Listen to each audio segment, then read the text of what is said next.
Hello, everyone. Thank you so much for joining us today. My name is Ailey. I'm the Communications Coordinator at Green Key Global, and I am delighted to welcome you to today's webinar, How to Quickly Save on Food Costs, Solutions for a Better Table. So a bit of housekeeping before we get started. This webinar is recorded and it will be available on demand for anybody who wants to revisit it or send it to somebody in your network. We will also have time for a Q&A session at the end, but in the meantime, we welcome and encourage the use of the chat function throughout the webinar.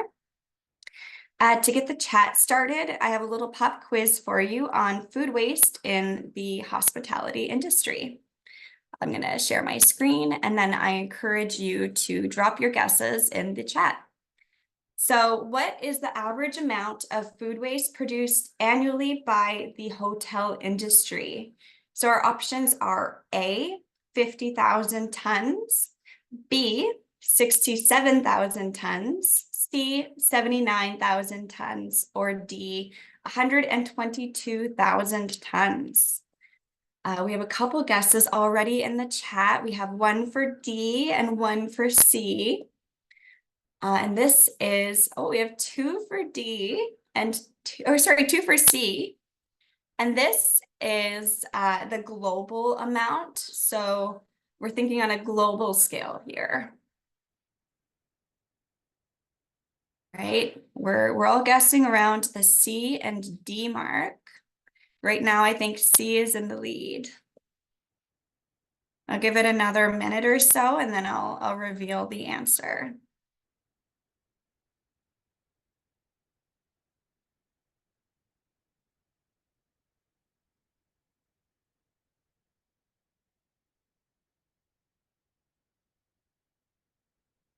All right, so those of you that guessed C, you are correct. So the hotel industry generates, on average, 79,000 tons of food waste annually, which accounts for nearly 10% of all commercial food waste. This waste often results from over-preparation or mismanagement of inventory and large portion sizes offered at a hotel restaurant.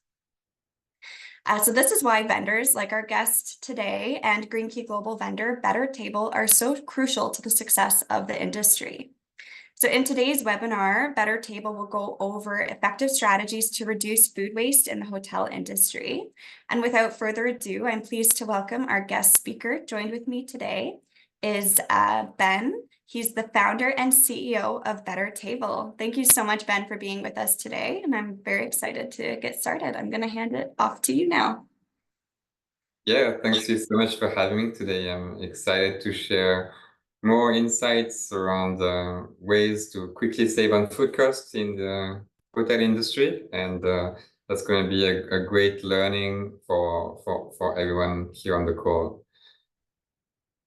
So Better Table, I'm the founder and CEO of Better Table. We empower commercial kitchens to cut food waste in half, one table at a time. Our clients usually save money, make money, and create impact. And out of 9 of 10 hotels every single year waste more than $51,000 on food waste. And usually our clients save 2% on food cost.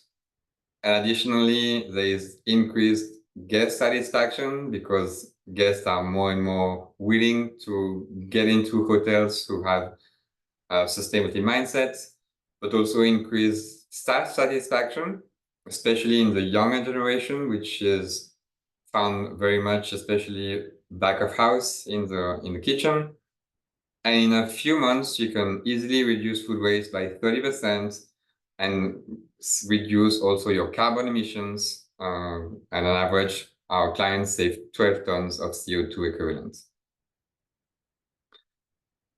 Here are just a few of our clients. We work a lot with the hotel industry, but also with restaurants, also universities and DMOs who are more and more willing to implement sustainable and regenerative tourism initiatives among their members.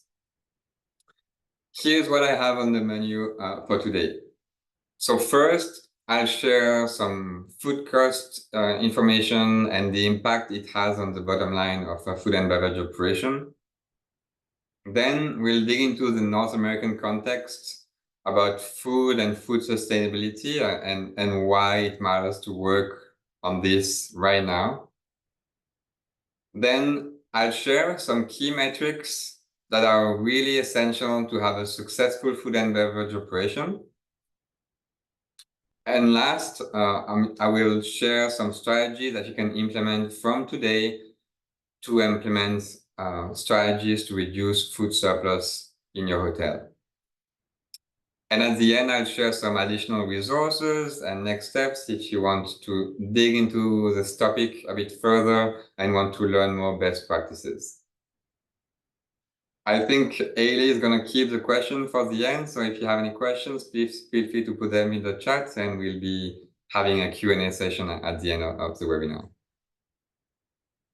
So let's get started with the food cost and the impact on the bottom line. So I'm sure many of you have been experienced some menu price increase over the last 12 months. Can you maybe share in the chat yes increase or no increase if you had some increase on your menu prices over the last 12 months? What we've seen is our clients, they even sometimes have increased food prices and menu prices multiple times over the last 12 months just to keep up with really strong inflation that everyone is experiencing. And this is having a huge impact on the bottom line of hotels and restaurants. At the same time, food surplus in a food and beverage operation accounts for 7% of food revenues. So it's a huge amount of money. Like some hotels spend more than $1 million just on food. So if you think about the impact of 7% of food revenues, it is really critical to track that and to be able to manage that. And you can only manage what you measure. So being able to really understand how much is being wasted and what is the biggest opportunity in your property is essential for the success of your hotel. In terms of ways that you think about food waste, there are different levels. Like first, and what we really focus on is prevention. So how do you rethink your operation to be able to reduce and prevent food waste in the first place? Because that's really where you can get a high return on investment. It's not on composting food waste, we do support composting and food donation. So that's great initiatives that you can communicate about with your guests, but usually they don't have they have a very low return on investment. But studies have shown that, it's been a study that has been conducted in 15 countries, and they've been assessing the return on investment of food waste prevention initiatives. And every single dollar invested in food waste reduction yields a $7 return after 3 years. So it's really key to focus on the prevention side. And the higher food costs we are all experiencing, I'm just trying to make it more concrete what it means in terms of profit margin for a restaurant. So here's a breakdown of what a restaurant takes as a profit after all the expenses that are incurred in the restaurant for a $100 food bill. So if a guest pays you $100, you will have to incur, on average, of course, some of you will be lower, some of you will be higher, but around $35 of that $100 bill will be just to buy your food and beverage, the cost of goods sold. So it's really just to put that into perspective compared to the cost of utility just for the restaurant. Food efficiency can be have a huge impact compared to energy efficiency in the food and beverage setting. And on average, the average profit margin is expected to be 1%. this year. The also important information, especially here at Green Key Global, we are all very interested in sustainability, and one of the aspects is the carbon footprint of your operation. Most of the carbon footprints being conducted right now are focused mainly on direct emissions, scope 1, scope 2, being related to energy or like transport and energy in buildings. But what is usually not taken into account is the emissions related to food production and also to food waste. And just to give you some example here, food waste globally accounts for 8 to 10% of total CO2 emissions, which is 4 times the carbon footprint of the aviation industry. Just think about that for a second. So really being able to put that into perspective and to compare the carbon footprint of food and food waste versus your direct carbon footprint can also help you in your climate strategies. Okay, if you have any questions, please feel free to put them in the chat. But now I'm going to move to our second menu item, the context of food sustainability in North America. As many of you know already, like the interest of sustainable travel is growing year after year after year. Booking.com is having some amazing studies showing that how many travelers say they want to leave the place they visit better than they were when they arrived. And this year it increased again from 66% to 71%. So this is really getting top of mind and can be a great differentiator to market your property as a sustainable property that is taking not only measures on the energy side of things for your hotel, but also on the food aspect that is getting very, very important in the mind of travelers. Travelers, when they shop, they have no more options. Here, for example, at Google, when you look for a hotel, you can select hotels that are eco-certified.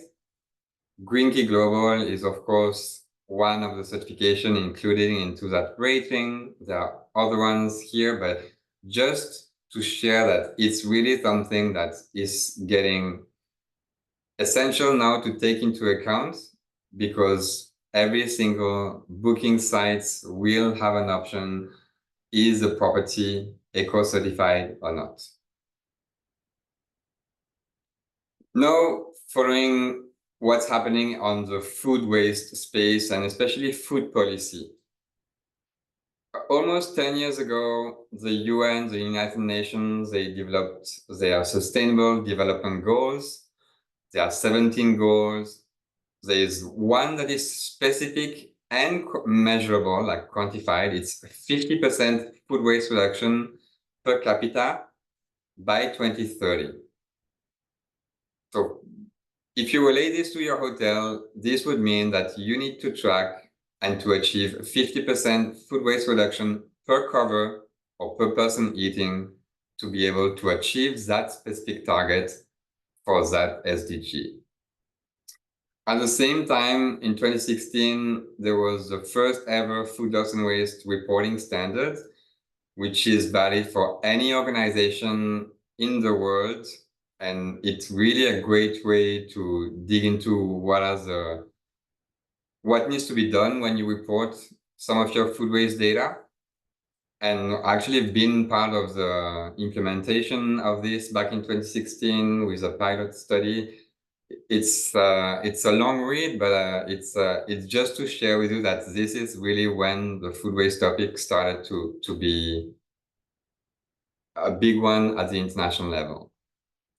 When you look at the North American context now, I'm going to share like 2 policies, one in Canada, one in the US.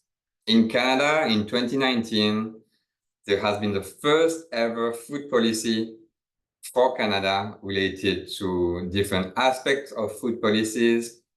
the way you grow food, but also the way you manage food, and food waste is a big part of what is being discussed right now. I'm personally involved in different public decision makers at different levels, including at the National Zero Waste Council. This is really something that is top of mind of policy and public decision makers right now. This year in the US, there has been the first ever US strategy for reducing food waste. It has been launched in June 2024, and highly recommend you to dig into that as well. But just to share that it's getting also more and more on the radar, not only because it's a way to be more sustainable, but just because it's a huge impact on the economy. Like in Canada, 3% of the GDP is food waste. So there is a huge opportunity as a country. Locally, also, we have seen different regulations happening. For example, in Vancouver in 2016, it was a time where businesses and hotels had to compost. So it's the law, and you are now required to sort organic waste. Same thing happened in California in 2022 with the California's Organics Recycling Law, SB 1383, which also requires businesses to sort organic waste. And this is just the beginning, because it's just the start of the implementation of those food policies at the federal level. At the same time, food sustainability is like really increasing. I'm sure some of you are familiar with the Michelin stars, with the 1, 2, or 3 stars for culinary excellence. But there is also another star, the Green Star, to showcase if your hotel or restaurant is at the forefront of sustainable gastronomy. Again, there are a different aspects of food sustainability that is being assessed during this criteria. But what is key is that food waste is also an essential part, and also in the way you are getting creative with the menu design of your food offering. Just to put that into perspective and in the North American context, the North American cities with the highest number of Michelin-starred restaurants, in top 3, you'll have like New York, San Francisco, Los Angeles in the US. In Canada, the top 2 are Toronto and Vancouver. A Green Star are still like a small fraction of this. And of course, it's very like you need to reach a very high bar. But this is just to give you an overview of this trend that keeps growing year after year. And the data you're seeing is coming from the Michelin Guide from September 2024. So very, very recent data. So food sustainability is critical and is getting top of mind for policymakers and also for guests and travelers who want these kind of experiences. So what are the metrics now that you need to track to have a successful food and beverage operation? Maybe could you type in the chat, like what are the KPIs you are currently tracking in terms of having a profitable or successful food and beverage operation? Does anyone want to share? I'm sure many of you are very familiar with the food cost percentage, which is definitely a key metric that every operation needs to track. Food cost percentage, basically, it's the beginning inventory value in dollar plus the food purchases minus the ending inventory divided by the total food sales. And this is so important to track. And it ranges anywhere. I've seen some food cost percentage from 17% to 50%. So, and you really have some wide ranges depending on the type of operations you consider. But the key here is like whatever your food cost percentage is, it doesn't tell the full story of what's happening really in your operation. Why? Let's say you have a food cost percentage of 35%. If you increase your menu prices, your food cost will be better. However, it doesn't mean your operations are more efficient. So this is a good KPI to track, but you need to include additional KPIs to make sure that you capture additional aspects of your business. The second KPI that you should track is food cost in dollar per cover. Food costs, you have this data. Covers, you also have this data. This is something you can calculate from today. However, I've seen many operations that still don't track this consistently on a monthly basis.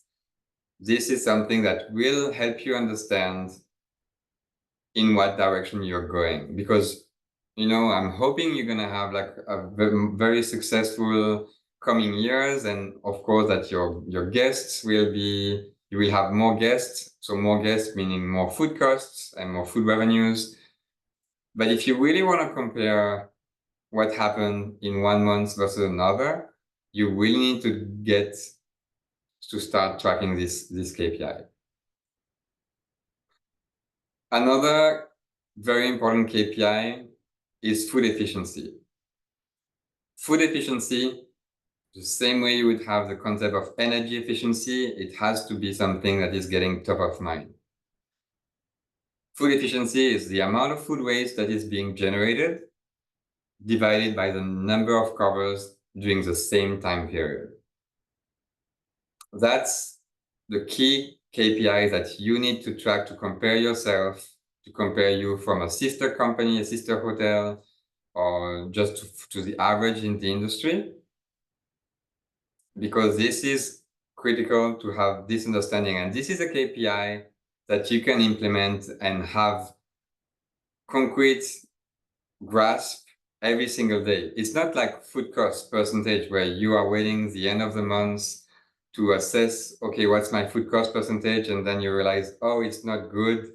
So, but it's too late, like 1 month passed already. With this KPI, it's a daily KPI that you can have an impact on a daily basis. So if this week was not a good food efficiency week, then you can take action.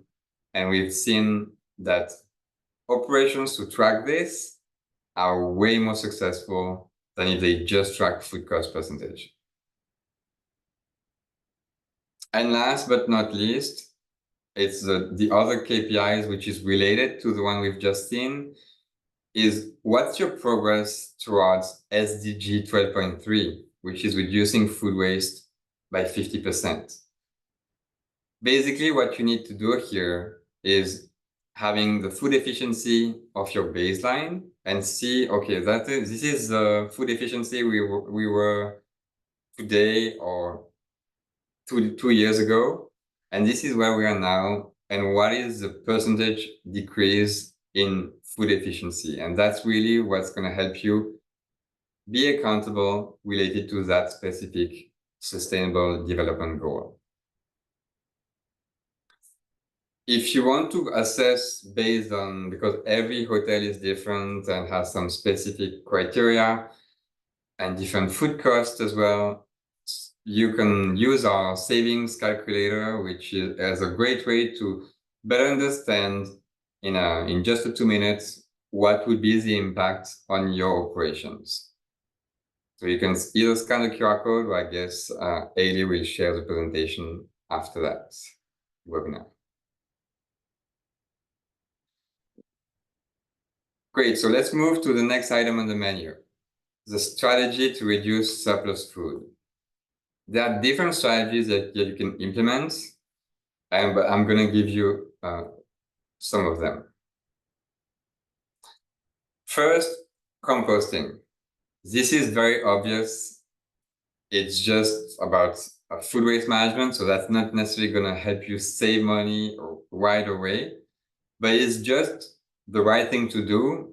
And in terms of messaging as well for your customers, we've seen like the most sustainable hotels I've been staying at, they have a compost bin in the room, which is a way also to communicate to your guests that you are taking this seriously and that they are more aligned with the brand and really going to share that information with the other friends, and that can drive more revenues for your hotel. But let's think about what you can do also to track, because as I mentioned earlier, you can only manage what you measure.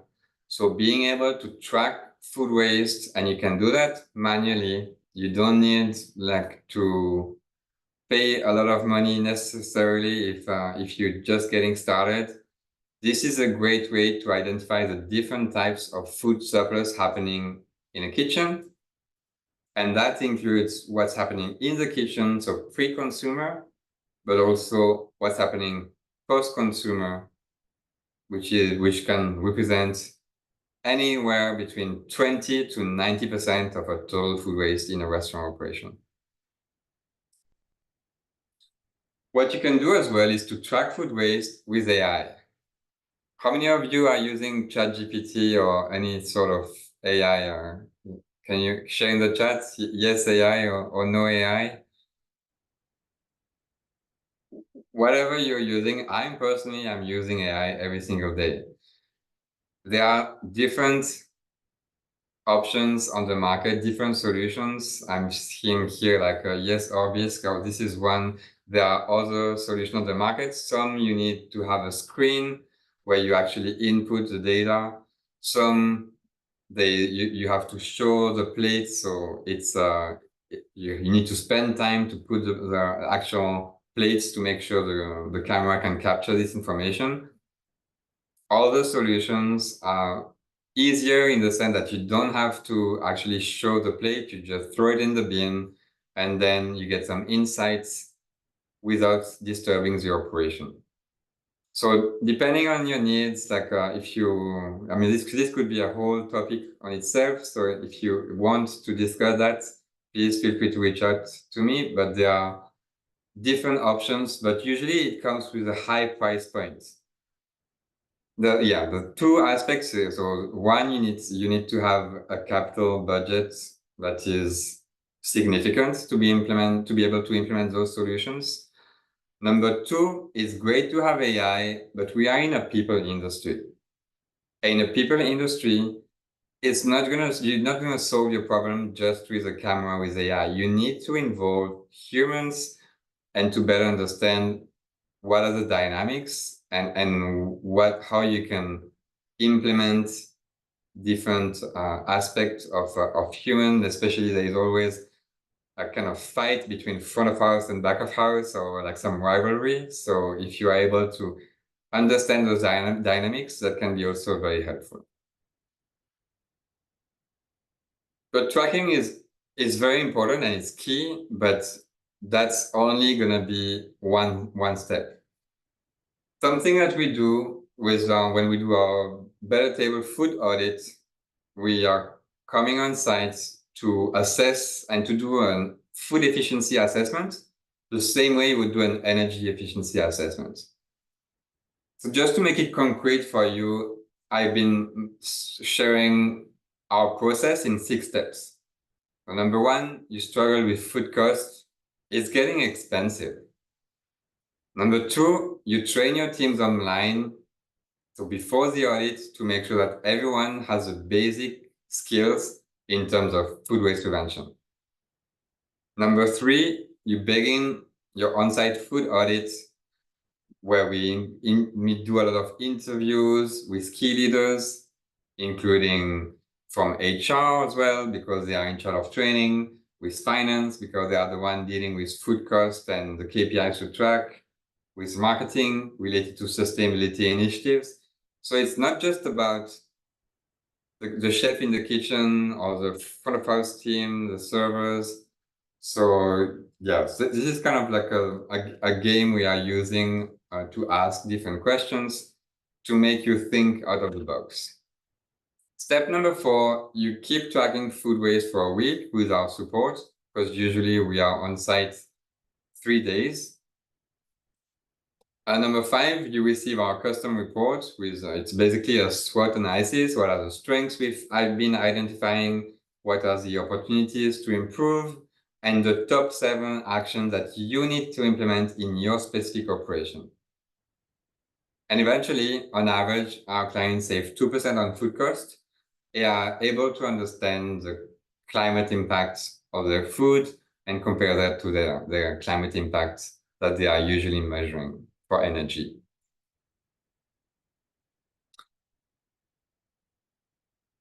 Just a couple of case studies here. On the left with a Delta Hotel, where a food and beverage director was really excited about the outcome. And they have seen that they have room in many different areas. It's not just food waste. There are so many different aspects of food waste that you can improve. On the right, the head chef at the Huntington Manor Hotel, which is more like a boutique hotel. And the chef's sharing one of the best lessons that every kitchen needs. If you think you know how to avoid food waste, wait until you meet better table. So that's why you're here. Then in the kitchen, it is key to prevent spoilage waste. Inventory management is one of the things that is critical to make sure you're rotating your inventory, and when you prep as like some food, that you're also doing the proper first in, first out. Pretty easy to understand, and everyone is doing it technically, but what I've seen is that many operations, there are still some challenges with that. So keeping like the information flowing in the team is essential. And of course, basic food safety principles, but making sure no food is on the floor. I've been seeing this happening, even if it's a basic food safety principle, that can have an impact on your spoilage waste. The spoilage waste is not the only type of food waste happening in a kitchen. You can also use menu engineering. And menu engineering, there are also different tools available on the market. I'm just going to share with you here like a quick example. Let's say you are selling sandwiches and you have different types of sandwiches. You really want to map how profitable are we making money on this item, and what's the contribution margin. So how many are we selling compared to our overall food revenues? And that's a great way to do some menu engineering and to update the pricing on your menu, and to make sure you have a profit, you generate profit on every single item that you're selling. Another one is to leverage creative cooking. Overproduced pizza dough, you can turn into a bread. And if the bread is overproduced, you can then transform that into croutons. You have some day-old croissants. If you haven't sold them, you can then turn them into delicious almond croissants. And for some of you, like who may have noticed, I actually have an accent. I was born in France, so I love my croissants. So trust me, those ones were very, very good. This is just an example to share that there are so many things you can do with surplus food. And this is just very basic examples, but it's amazing how much creative you can be, and really being able to see what I always say is you should see your compost bin like an ATM. Make sure you take advantage of this, because there is a lot of money you can make just at thinking of food differently.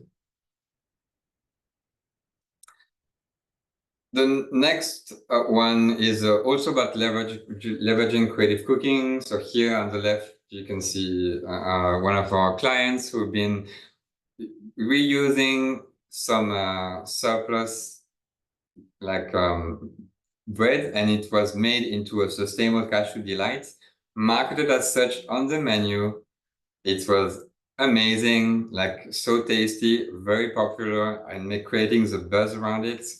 And that's a fantastic way to really think about food surplus in a very creative way to upcycle and raise the bar to generate revenue, which is something that may not have been used. And understanding best practices is key. So making sure that you provide training to make sure that everyone is on the same page, because sometimes you have a very experienced chef who's been there for 20 years and he knows what he's been doing for a long time. He's very experienced. But how do you take into account that you have new staff coming in, especially back of house, and they may not have the same skill sets? And when they come in, they may not have the time to be trained, especially everyone has a different schedule. But an easy way is to be able to do like a 1-hour training, do an exam, get certified, and then be able to prove to your executive chef, yes, I have the basic food efficiency skills, the same way you would do with food safety. For food safety, there are food safe or other types of equivalent certificates in different parts of North America. But if you are able to provide an easy tool to make sure that everyone is on the same page and has a basic food efficiency skills, this can be a change maker for your hotel. We've seen mainly like things happening for pre-consumer waste or in the kitchen, but what about post-consumer waste? Here, something you can do is to sell surplus food with apps like Too Good To Go. And even surplus food from buffets. I know that can be not necessarily something that everyone knows about, but yes, you can sell or donate. But here in this case, we are talking about generating additional revenues. How it works is you sell your surplus for 1/3 of the price, which is a great deal for customers getting access to this surplus food. For a hotel, it's also a great way to market your property and to be able to generate extra income that you would not have generated otherwise. On the post-consumer thing, post-consumer waste, providing different options is also a very effective solution. Most of the time we expect, oh, if we order one dish, we're gonna be providing the same amount of food. If you're like a small person or if you're like a big person who did 3 hours workout before, it just doesn't make sense. Why would these two people eat the same thing? So of course, plate waste can be a big part of the food waste happening in an operation.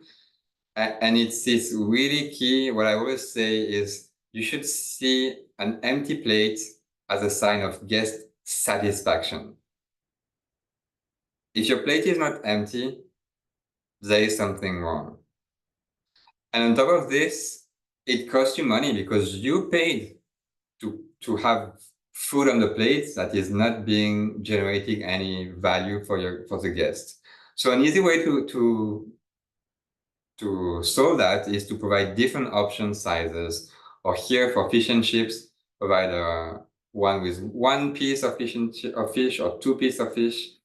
And on top of this, what we've seen, of course, when you order 1 piece of fish and chips, then it will not be half price. So there is a way to price it on your menu so that the 1 piece of fish and chip is actually more profitable for 2 reasons.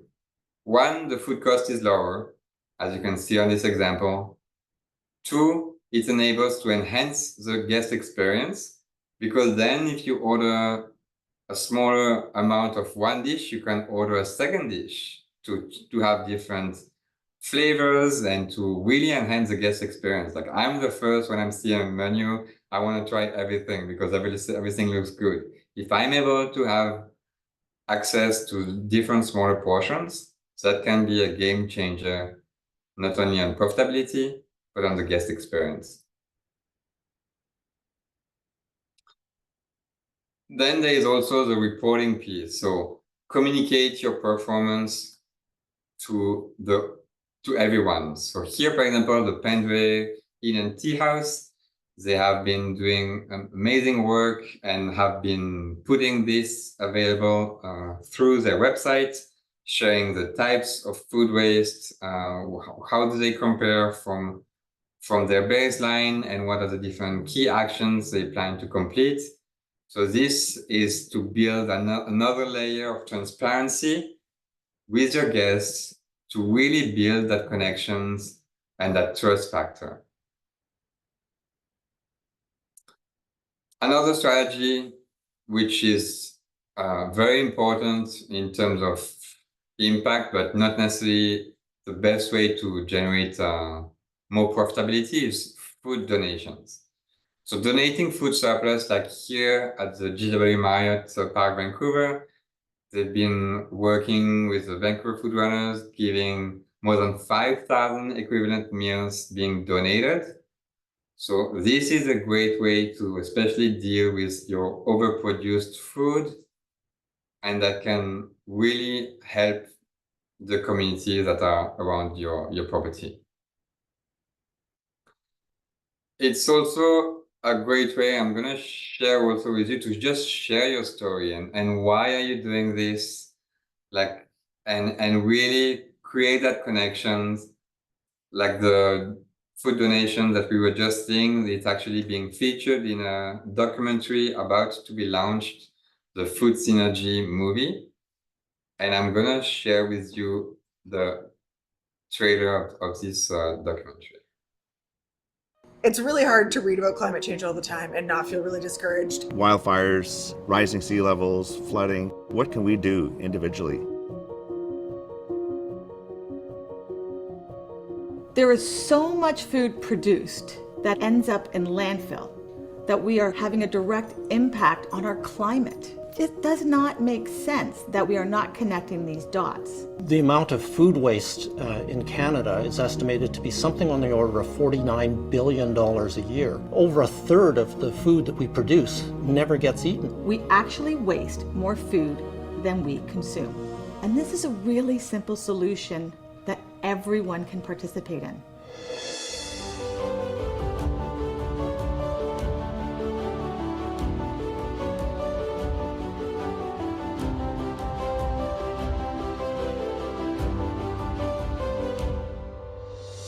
BC is a hotbed of innovation. BC and Ontario lead the country in innovative ways to reduce waste. It's all connected, everything is connected, and it's all connected through these decisions and choices that we're making across the entire network. We're all finding our common goal and our love for the passion of fighting food waste together. I think such an important thing for people to remember when it comes to their involvement is that they are involved. People don't know how to fight food waste, and they want to know.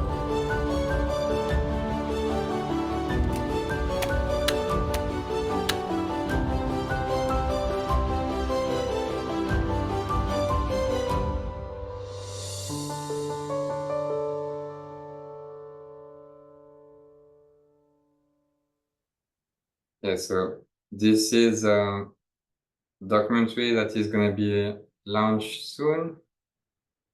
And if you want to learn more, it's like called Food Synergy. So here just, I mean, we could discuss way more on this topic, but I just want to make sure we also have time for Q&A. I'm gonna share with you a few helpful resources if you want to learn more, if you think it makes sense for your hotel to like get one step further.